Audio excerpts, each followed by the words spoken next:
I'd like to introduce the members of our panel of experts. You know them all well. Igor Shuvalov, First Deputy Chair of the Government of Russian Federation. Andrei Kobyakov, Deputy Prime Minister of Belarus. Andrei Kluev, First Vice Prime Minister of the Ukraine.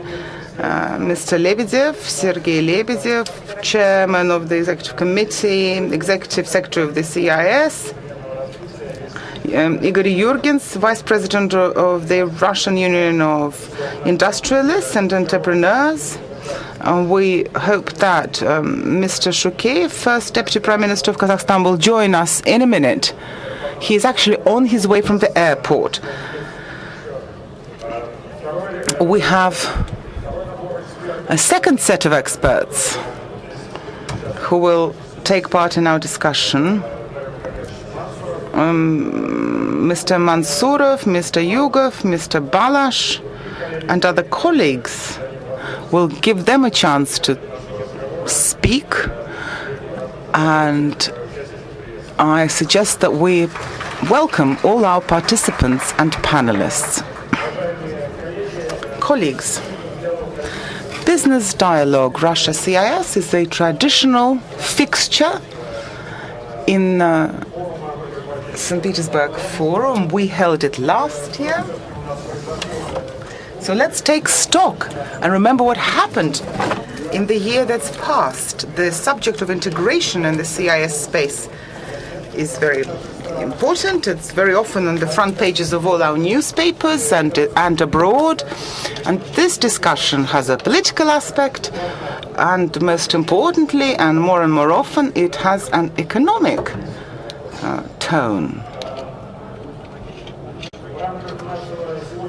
In the framework of today's forum, the subject of integration among CIS states has several meetings devoted to it. Our business dialogue today, the Economic CIS Council has just taken place, where the participants have discussed specific matters of integration. Tomorrow, Customs Union Commission will have its key meeting before the launch of the next stage of this union on the 1st of July.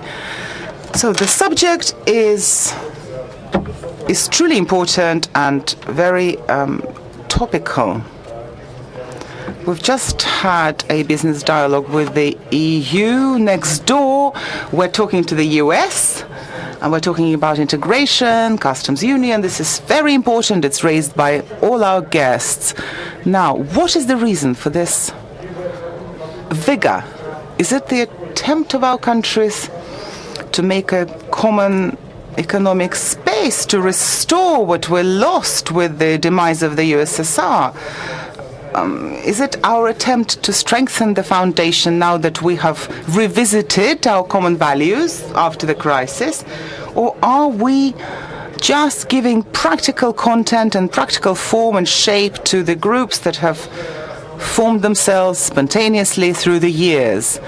Now, this is what business is keen to know, because business has to build its post-crisis strategy, and it has to understand how to approach integration processes at this huge Eurasian economic area.